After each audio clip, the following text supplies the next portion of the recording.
आज के इस वीडियो में हम डिस्कस करने वाले हैं class 8 science chapter number 3 new book से कोल एंड पेट्रोलियम।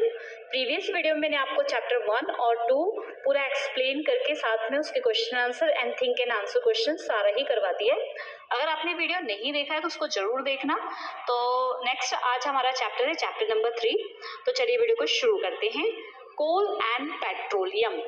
तो सबसे पहले हमारे चैप्टर के इंट्रोडक्शन पार्ट में आपको दिया है कि कौन से मटेरियल नेचुरल होते हैं और कौन से मेन मेड होते हैं। तो आपको पहले भी प्रीवियस क्लास में आप ये चीज़ पढ़ चुके हो कि जो मटेरियल क्या होते हैं जो नेचर में अपने आप होते हैं, ठीक है। ऐसे मटेरियल जो नेचर में अपने आप होते हैं उन्हें हम क्या बोलते हैं, नेचुरल मटेरियल, जैसे सनलाइट, वुड और भी मटेरियल, ठीक है। और मेन मेड मटेरियल कौन से होते हैं, कुछ मटेरियल जो कि फैक्ट्री इंडस्ट्रीज में बनाए जाते हैं ह्यूमन बीइंग के द्वारा, उसे क्या बोलते हैं, main made. For example plastic and glass etcetera. तो यहाँ पर एक टेबल दी गई है। इस टेबल में बच्चों आपको यहाँ पर 8 चीजें जो है, यहाँ टेबल जो बनाई गई है, नेचुरल मटेरियल लिखने हैं और यहाँ पर मेन मेड मटेरियल लिखना है और फिल करना है, ठीक है। तो ये काम आप खुद करना जिससे आपका कंसेप्ट कंप्लीट होगा। आगे हमारा जो भी नेचुरल मटेरियल है, जो भी हमारे नेचर में अवेलेबल है, उसको हमने ब्रॉडली जो है 2 पार्ट में डिवाइड किया हुआ है। फर्स्ट पार्ट है आपका इनएग्जॉस्टेबल नेचुरल रिसोर्सेज, सेकेंड है exhaustible natural resources. Inexhaustible natural resources का मतलब क्या होता है, ऐसे रिसोर्सेज जो अनलिमिटेड है, जिनको हम जितना मर्जी यूज करें वो कभी खत्म नहीं होंगे ह्यूमन एक्टिविटी के द्वारा, उन्हें हम बोलते हैं इनएग्जॉस्टेबल नेचुरल रिसोर्सेज।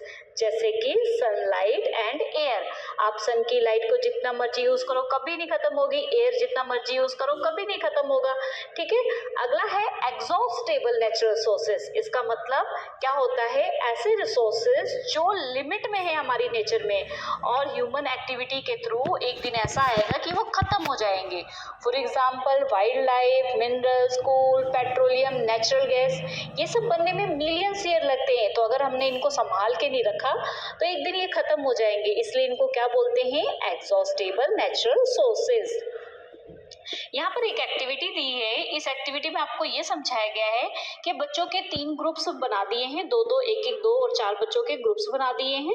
उसके बाद एक में बॉक्स है, उसके अंदर कंटेनर है, उसके अंदर जो है चॉकलेट, पॉपकॉर्न वगैरह दे दिया और उनको बच्चों को डिवाइड कर दिया है।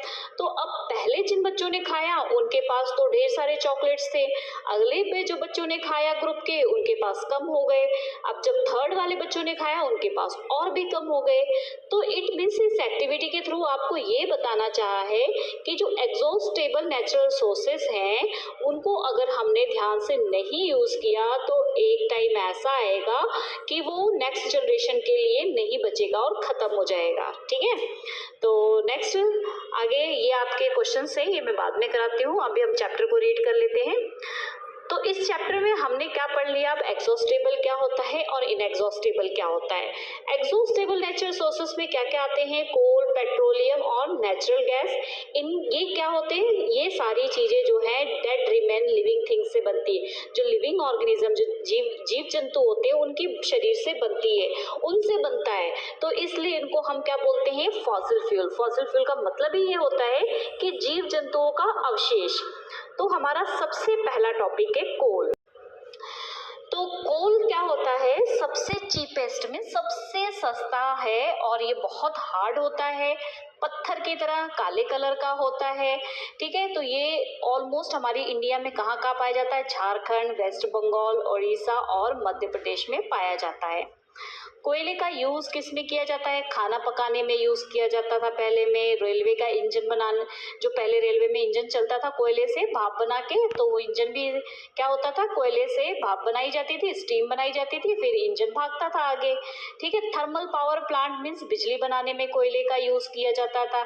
बहुत सारी इंडस्ट्रीज में भी कोयले का यूज किया जाता था। तो यहाँ पर देखो 2 चीजें आपको दिखाई गई है, कोल और कोक। कोयल जो होता है उसकी प्योर फॉर्म होती है कोक, तो इसको हम आगे भी चैप्टर में पढ़ेंगे। सबसे पहले हम पढ़ने जा रहे हैं फॉर्मेशन ऑफ कोल। कोल बनता कैसे है? देखो कोल जो होता है मिलियंस ईयर एगो, मतलब बहुत मिलियन साल पहले क्या होता है, किसी कारण से जो जंगल वगैरह होते हैं वो टूट के जो है दब जाते हैं और उनके ऊपर मिट्टी की लेयर चढ़ती जाती है। मिट्टी की लेयर चढ़ने के बाद क्या होता है, जैसे यहाँ पे डेड हो गए प्लांट्स, इनके ऊपर मिट्टी की लेयर ऐसे लेयर चढ़ती गई, तो इसके कारण क्या होता है, यहाँ पर टेम्परेचर भी ज़्यादा हो जाता है और प्रेशर भी ज़्यादा हो जाता है, जिसके कारण ये जो प्लांट थे वो किस में कन्वर्ट हो जाते हैं, कोल में कन्वर्ट हो जाते हैं। अब ये जो प्रोसेस है जो आपका कोयले से क्या बना हुआ है, कोयले प्लांट से जो कोल बना हुआ है उसे हम इस प्रोसेस को, प्लांट से कोल बनने के प्रोसेस को कार्बोनाइजेशन बोलते हैं। ये भी आगे आपको क्वेश्चन है, इसलिए इसका आपको पता होना चाहिए। इसको बनने में आप देख सकते हो जैसे कि इतने मिलियंस ईयर लगते हैं, ठीक है। जब कोयले को हीट किया जाता है, मीन्स आपका जब कोयला हीट होता है तो air coal burn produce mainly, बहुत मतलब मेन अगर हम माने तो उसमें कार्बन डाइऑक्साइड गैस निकलती है जब हम कोयले को जलाते हैं। Coal is processed in industries में बहुत सारी चीज़ों के लिए इसका यूज़ किया जाता है। फॉर एग्जांपल कोल तार, कोल गैस, कोल माइन।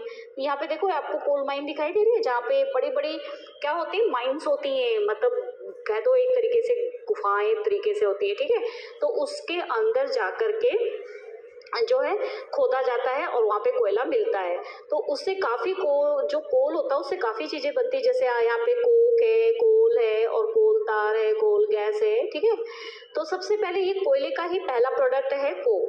ये क्या होता है, tough porous and black colour का होता है। ऑलमोस्ट ये क्या होती है, प्योर फॉर्म होती है कार्बन की। कोयला कार्बन का ही फॉर्म है, लेकिन ये भी कार्बन का फॉर्म है, लेकिन ये बिल्कुल क्या होती है, ऑलमोस्ट प्योर फॉर्म होती है। इसका यूज जो होता है मैन्युफैक्चरिंग, स्टील वगैरह बनाने के लिए और बहुत सारी मेटल को एक्सट्रैक्ट करने में किया जाता है, मतलब स्टील बनाने में। और मेटल्स जमीन के नीचे से निकलती है ना, तो उनको निकालने के लिए भी इसका यूज किया जाता है। अगला है हमारा कोल तार। कोल तार क्या होता है, एक फाउल स्मेल वाला होता है, डार्क ब्राउन कलर का लिक्विड। जब कोयले को निकाला जाता है और इसका फ्रिक्शनल डिस्टराइजेशन किया जाता है, तो मतलब एक प्रोसेस होती है जिसके थ्रू कोयले के बाकी सब्सटेंस को निकाला जाता है। कोयले में से ये सारी चीज़ें निकलती है, तो उस प्रोसेस को हम जो है फ्रिक्शनल डिस्टिलाइजेशन बोलते हैं, ठीक है। अब इसमें कम से कम 200 सब्सटेंस होते हैं। कई बार ये क्वेश्चन आता है, आपको पता होना चाहिए कोल तार में लगभग 200 सब्सटेंस होते हैं। अब कोल तार का यूज़ कहाँ कहाँ किया जाता है, कोल तार का यूज़ बहुत सारे प्रोडक्ट्स में हमारी डेली लाइफ में किया जाता है, बहुत सारे इंडस्ट्रीज़ में किया जाता है, जैसे कि यहाँ पर आपको दिया हुआ है डाई बनाने में, ड्रग में, एक्सप्लोजिव में, परफ्यूम बनाने में, प्लास्टिक, पेंट, फोटोग्राफी, समथिंग, बहुत नेपथलीन बॉल्स, ठीक है, रिपेल मॉथ, बहुत सारी चीज़ें बनाने में इसका यूज़ किया जाता है। अब यहाँ पर आपको दिया हुआ है do you know these days bitumen, a petroleum product, is used in the place of coal tar for the melting road। आजकल क्या किया जाता है कि बिटुमिन जो कि पेट्रोलियम का एक प्रोडक्ट है, मतलब पेट्रोल से निकलता है, उसका यूज जो है कोल तार की जगह पे रोड वगैरह बनाने में किया जाता है। अगला कोल का प्रोडक्ट है कोल गैस।